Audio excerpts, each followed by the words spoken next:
먼저 14절입니다. 물건을 사는 자가 좋지 못하다 하다가 돌아간 후에는 자랑하느니라. 이 말씀은 사람들의 심리를 아주 잘 말해주는 재미있는 말씀입니다. 새번역 성경으로 제가 다시 읽어드리겠습니다.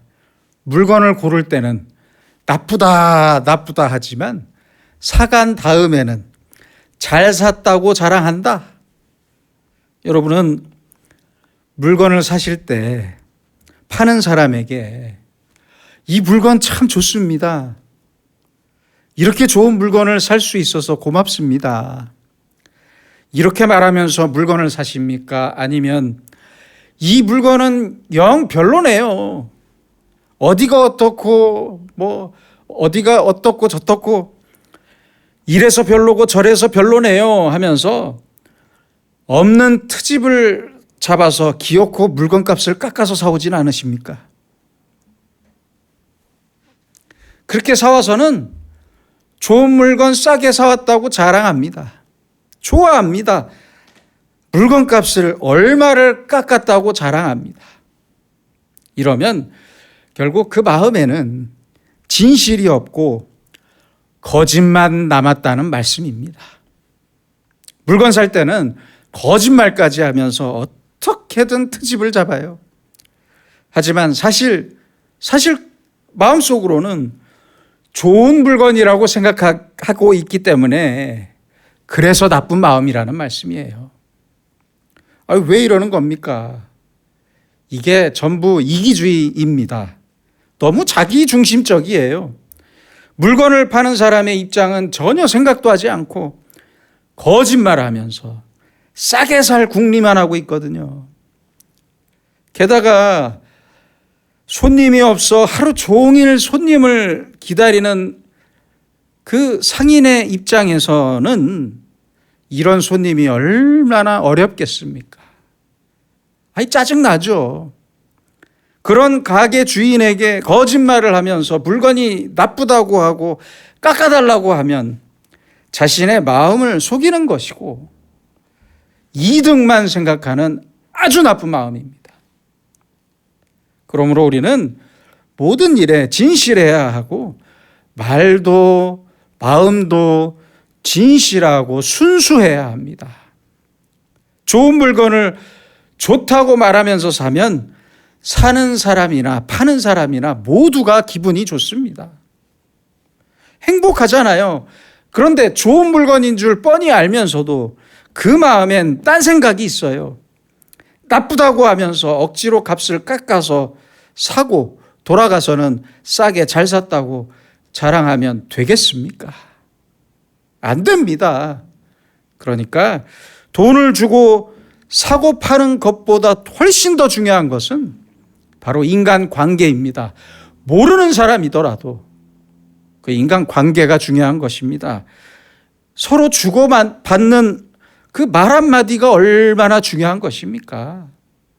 그런데 우리는 이렇게 중요한 것은 다 잊어버리고 물건을 조금 싸게 샀다는 것만 중요하게 생각해요. 돈 몇 푼만 생각했지 다른 사람의 마음은 전혀 생각하지 않아요. 또한 이렇게 거짓말하는 사이에 나 스스로 입게 되는 인격적인 상처도 생각하지 않아요. 그리고 이런 식의 관계가 쌓이면 복받을 그릇이 되지 못한다는 사실도 생각하지 못해요. 생각하지 않아요.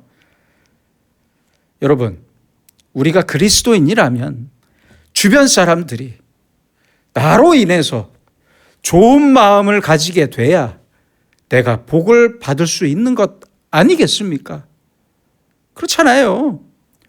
그러므로 거짓말로 남을 억울하게 하지 말고 손해를 본다면 조금 손해를 보세요. 조금 손해를 보더라도 진실하게 사는 것이 바로 우리 그리스도인의 삶이라는 말씀입니다. 가끔 보면 정말 못된 사람들이 있어요. 예전에 제가 TV 다큐멘터리를 보니까요, 대형 마트가 나오는데, 아니, 구입한 수박을 다 먹고, 좀 세게 말하고 싶네요. 다 처먹고 껍질만 가져와서 맛이 없다고 환불해달라는 사람이 있더라고요. 어떤 사람은요, 쌀을 다 처먹고 맛없다고 바꿔달라고 하더라고요. 정말 양심 없는 사람들입니다. 이런 일이 3000년 전에도 있었나 봐요. 그래서 솔로몬이 오늘 말씀하잖아요. 물건 고를 때는 나쁘다 하면서 사서 돌아가서는 자랑한다. 물건뿐만이 아닙니다. 내 자존심이나 내 평판을 지키기 위해 거짓말로 남을 험담하는 것도 큰 죄입니다. 그러므로 내 욕심이나 그 몇 푼 안 되는 돈 때문에 나의 진실을 팔아버리는 어리석은 사람이 되지 말라는 말씀입니다. 15절입니다. 세상에 금도 있고 진주도 많거니와 지혜로운 입술이 더욱 귀한 보배니라. 그렇습니다. 세상에는 금도 많아요. 진주도 많고 귀해요. 그러나 그보다 훨씬 더 귀하고 소중한 것은 지혜로운 입술입니다. 입술. 지혜로운 입술. 내 말 한마디가 귀한 거예요. 금보다 더 귀하고 진주보다 더 귀한 거예요. 내가 내뱉는 언어가 중요한 것입니다. 내 말 한마디로 무엇이든지 쓰레기가 될 수도 있고 보배가 될 수도 있는 거예요. 예전에 우리가 본 대로 이 지혜로운 입술은 분노한 사람도 쉬게 할 수 있는 것입니다. 슬픈 사람의 마음도 기쁘게 할 수 있어요. 그러니 이보다 더 귀한 것이 어디 있습니까? 그래서 지혜로운 입술, 이것은 보배입니다. 이 지혜가 보배예요. 17절입니다. 속이고 취한 음식물은 사람에게 맛이 좋은 듯하나 후에는 그의 입에 모래가 가득하게 되리라. 잠언 9장 17절에서도 말씀했습니다. 도둑질한 물이 달고 몰래 먹는 떡이 맛이 있다 하는도다. 이렇게 남을 속이고 남의 물건을 몰래 취하면 스릴이 있어요. 그렇죠? 몰래 먹는 떡이 맛있잖아요. 하지만 이런 떡을 먹다 보면 반드시 배탈이 납니다. 떳떳하지 못한 일을 즐기고 남을 속이는 것을 즐기는 형편없는 인격의 사람이 됩니다. 이런 즐거움은요, 순간적인 것이고 자기의 인격과 성품에도 큰 손해와 상처가 된다는 말씀입니다. 18절입니다. 경영은 의논함으로 성취되나니 지략을 베풀고 전쟁할지니라. 아주 중요한 말씀입니다. 우리는 꼭 의논해야 합니다. 왜요? 의논할 줄 아는 사람이 겸손한 사람이기 때문입니다. 내 지식과 내 지혜가 부족한 것을 먼저 인정하고 다른 사람에게 물을 줄 알아야 합니다. 다른 사람의 지혜를 구할 줄 알아야 해요. 내 생각이 아무리 좋은 생각이더라도 나 혼자만 판단하지 말고 서로 의논해야 합니다. 그래야만 보다 더 큰 지혜를 얻을 수 있다는 말씀입니다. 그래서 말씀합니다. 경영은 의논함으로 성취한다. 서로 의논하고 나서 결정해야 합니다. 심지어는 전쟁도 지략이 있어야 해요. 깊이 생각하고 함께 의논하고 경영해야 합니다. 다시 말하면 내가 어떤 피해를 보았다고 해서 자동 반사적으로 싸우려고 하면 큰 손해가 있을 수밖에 없습니다. 역사적으로도 전쟁을 살펴보면 실수 때문에 비롯된 전쟁이 많습니다. 세계 제1차 대전도 물론 그 뒤에는 민족적인 배경도 있었지만 그 시작이 전쟁의 발단이 참 안타깝습니다. 1914년 6월 28일 사라예보에서 오스트리아 헝가리 제국의 왕위 후계자였던 프란츠 페르디난트 대공이 세르비아 국민주의자 가브릴로 프린치프에게 암살을 당했습니다. 그것 때문에 1차 세계대전이 시작이 됐어요. 황당하죠? 더 황당한 전쟁이 여기 있습니다. 1969년 남미의 엘살바도르하고 온두라스가 전쟁을 벌였는데 그 이유가 참 황당합니다. 월드컵 지역 예선 축구 경기에서 관중들의 싸움이 이 두 나라의 전쟁으로 이어졌습니다. 이처럼 아주 하찮은 일이 전쟁이 돼요. 왜냐고요? 멍청해서 그래요. 멍청해서. 지략이 없어요. 의논하지 않았어요. 그래서 그 결과를 생각할 수 없었던 것입니다. 내가 조금 손해를 봤다고 해서 보복하기 위해서 체면이나 내 위신을 세우기 위해서 싸움을 시작하면 무서운 결과를 초래하게 됩니다. 그러므로 내 감정보다 지략이 먼저 있어야 하고 의논이 있어야 한다는 말씀입니다. 얼마나 귀한 말씀입니까? 감정적으로만 생각해서 즉각적이고 순간적이고 반사적인 행동은 절대 의롭지 못하고 그 결과를 책임질 수 없다는 말씀입니다. 19절입니다. 두루 다니며 한담하는 자는 남의 비밀을 누설하나니 입술을 벌린 자를 사귀지 말지니라. 남의 말하기 좋아하는 사람, 이런 사람을 사귀지 말라고 말씀합니다. 참 귀한 말씀입니다. 우리는 말 한마디 때문에 실수하게 되는데 사실 그래요. 자기 일에 충실한 사람은 남의 말할 시간이 없어요. 꼭 한가한 사람들이 남의 말하고 있어요. 바쁜 사람들은 남의 말을 할 마음도 없어요. 결국은 자기 일에 충실하지 못한 사람이 남의 얘기를 하게 됩니다. 이기주 작가의 수필집인 말의 품격이라는 책에 이런 글이 나옵니다. 말은 한 사람의 입에서 나오지만 1000사람의 귀로 들어가고 끝내 10,000사람의 입으로 옮겨진다. 참 귀한 이야기 같습니다. 그렇습니다. 그러니까 내가 말할 때는 언제나 1000명이 듣고 있다고 생각하고 말씀하세요. 그래야 합니다. 그러므로 특별히 남에 대해서 말할 때는 항상 신중하게 말해야 하고 더 좋은 것은 되도록 말을 안 하는 게 좋습니다. 하지 마세요. 21절입니다. 처음에 속히 잡은 산업은 마침내 복이 되지 아니하느니라. 속히 잡은 산업 생각해 봅시다. 너무 쉽게 얻어지면 안 됩니다. 안 돼요. 돈을 관리할 수 있는 지혜와 능력이 먼저 있어야 한다는 말씀입니다. 돈은 많이 얻었는데 갑자기 큰 돈이 생겼는데 이것을 관리할 능력이나 인격이 없다면 그 산업은 오래 가지 못합니다.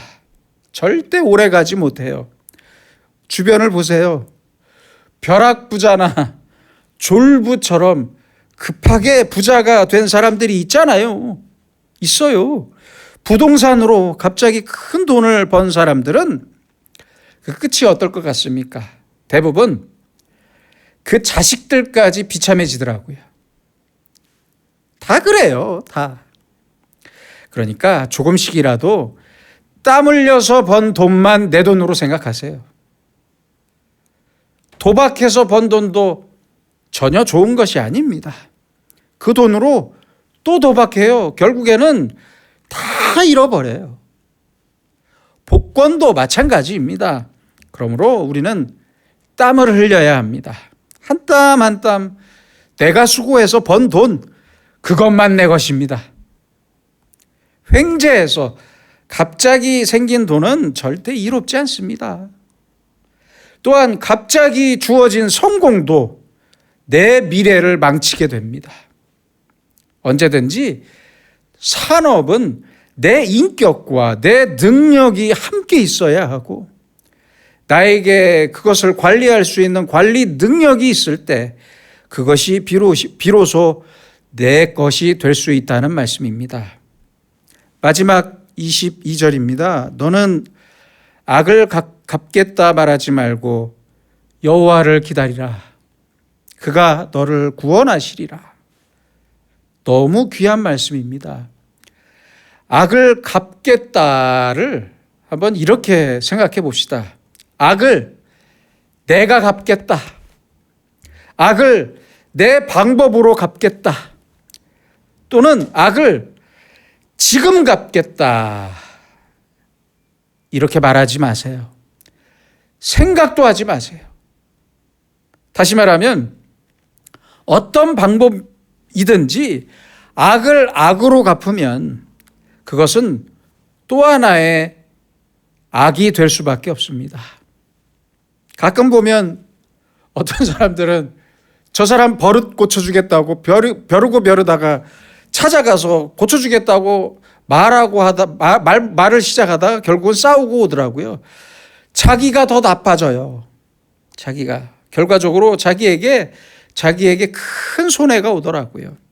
그러므로 악을 내가 갚겠다거나 내 방법으로 갚겠다고 하지 말고 지금 갚겠다고도 말하지 마세요. 생각도 하지 마세요. 아니, 그러면 이대로 내버려 두면 더 악한 상황이 벌어지는 것 아닙니까? 응징해야 합니다. 당장 응징해야 합니다. 이렇게 생각하지 말라니까요. 아니에요. 하나님께 맡기세요. 하나님께. 잠언 16장 4절에서 또 솔로몬은 말씀하고 있습니다. 악인도 악한 날에 적당하게 하셨느니라. 지금은 저 악인이 잘 되고 형통한 것처럼 보이지만 아니에요. 아니에요. 사실은 지금 심판받고 있는 거예요. 하나님께서는 악을 심판하실 때 우리의 생각대로 당장 재앙이나 벌이나 죽음으로만 심판하시는 게 아니에요. 악인에게는 미안하지만 하나님은 그 악을 기르세요. 그리고 나서 심판하세요. 악한 자들이 형통할 때 절대 하나님께서 손을 놓았다고 생각하지 말아야 합니다. 악한 사람이 계속 성공하거든 이제 심판이 가까운 줄 알아야 합니다. 예수님께서도 마태복음 24장 15절, 마가복음 13장 14절, 그리고 누가복음 21장 20절에서 말씀하셨어요. 가증한 것이 거룩한 곳에 선 것을 보거든 멸망이 온 줄로 알고 산으로 도망쳐라. 이렇게 말씀하셨어요. 가증한 자가 절대 있을 수 없는 거룩한 곳에 서 있다면 망조입니다. 망조. 자격 없는 사람이 권세를 얻으면 자기도 망하고 남도 망하는 것 아니겠습니까? 또 선하지 못한 사람에게 돈이 집중되면 많은 사람이 피해를 봅니다. 그러므로 서둘 필요가 없습니다. 조용히 기다리세요. 그래서 말씀하십니다. 악을 내가 갚겠다고 하지 마라. 그 버릇을 내가 고치겠다고, 내가 바로잡겠다고 그러지 말라는 말씀이에요. 그리고 중요한 말씀을 하십니다. 여호와를 기다리라. 여호와를 기다리라. 시편 37편 10절입니다. 잠시 후에는 악인이 없어지리니 내가 그곳을 자세히 살필지라도 없으리로다. 잠시 후에는 악인이 다 없어질 거니까 걱정하지 마라. 급하게 생각하지 마라.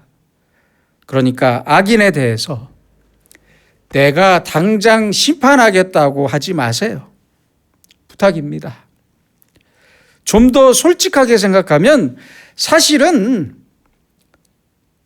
저 사람이 악인인지 아닌지 내가 알 수도 없어요. 그렇잖아요. 아니, 내가 하나님입니까? 그러므로 악을 내가 갚겠다고 하는 순간 내가 하나님의 위치에 올라가겠다는 아주 대단히 교만한 말이 됩니다. 내가 하나님의 능력을 부인하는 것이 됩니다. 그래서 악은 내가 갚는 게 아니에요. 악을 내가 갚아야겠다. 저놈의 버릇을 내가 뜯어 고치겠다. 아니에요. 아니라니까요. 하나님께 맡기세요. 너는 악을 갚겠다 말하지 말고 여호와를 기다리라. 그가 너를 구원하시리라. 내가 악한 사람 때문에 피해를 보고 손해를 보고 있지만 하나님께서 심판하시고 하나님께서 갚아주실 것이다. 옳으신 말씀입니다. 악을 갚는 일은 내가 아니라 하나님께서만 하실 일입니다. 로마서 12장 19절에 보면 원수 갚는 것이 내게 있으니 내가 갚으리라고 주께서 말씀하시니라. 그러므로 내가 원수 갚을 생각도 하지 마시고 내가 악을 갚겠다고 생각하지 말고 언제나 하나님을 먼저 생각하시고 하나님을 기다리세요. 아주 억울한 일을 당했더라도 하나님을 기다리세요. 그리고 하나님 앞에서 조용하고 성실하게 내게 맡겨진 일만 하세요. 그리고 모든 불의한 일은 전부 하나님의 손에 맡기세요. 조용히 기다립시다. 하나님께서는 그 기다리는 모습을 보시고 우리를 구원하실 것이고 복을 주실 것입니다.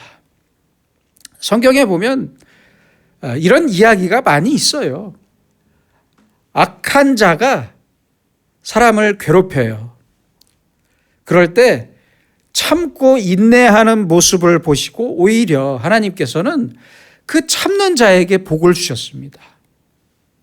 민수기 12장에 보면 그래요. 모세가 먼저 실수했어요.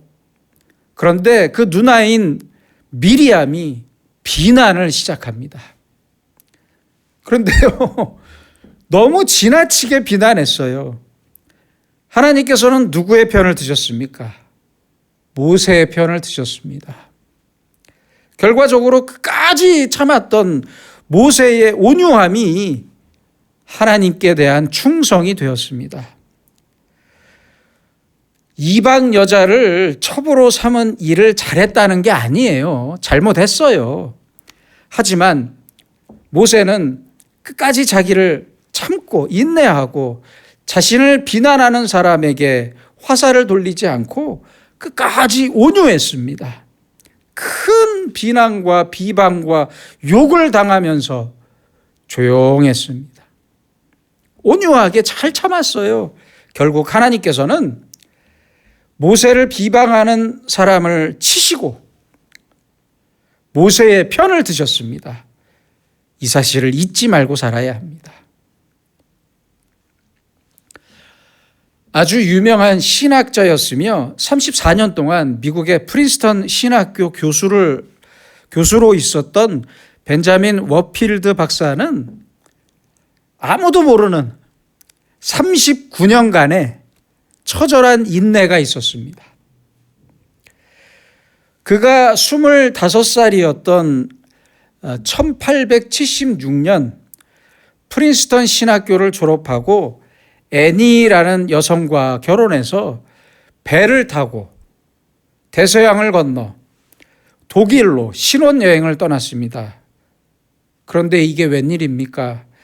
갑작스러운 큰 풍랑이 닥쳐왔고 그 풍랑 속에서 아내인 애니는 벼락에 맞았습니다. 그리고 식물인간이 되었어요. 벤자민 박사는 1915년에 아내가 세상을 떠날 때까지 무려 39년 동안 인내하면서 아주 극진하게 아내를 간호했고 존경받는 신학자로 살았습니다. 로마서 8장 28절입니다. 우리가 알거니와 하나님을 사랑하는 자, 곧 그의 뜻대로 부르심을 입은 자들에게는 모든 것이 합력하여 선을 이루느니라. 벤자민 박사는 바로 이 로마서 8장 28절을 이렇게 해석했습니다. 하나님께서 사랑하는 자들에게 일어나는 모든 일은 좋은 것일 수밖에 없다. 모든 것을 하나님이 통치하시기 때문에 우리는 각자에게 일어나는 모든 일로부터 오로지 선한 것만을 수확해야 한다. 얼마나 귀한 해석입니까? 여러분, 그 어떤 상황에서도, 그 어떤 악한 상황에서도 끝까지 참고 견디세요. 조용하게, 온유하게 하나님을 기다리세요.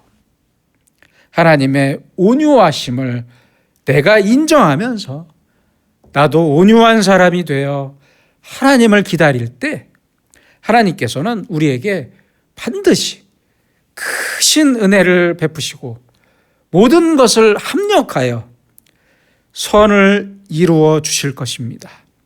기도하겠습니다. 거룩하신 아버지 하나님, 우리는 가장 의롭고 공의로우신 하나님을 믿는다고 하면서 내 마음에 의가 아닌 불의를 담고 내 입술로 진실이 아닌 거짓을 말할 때가 많았습니다.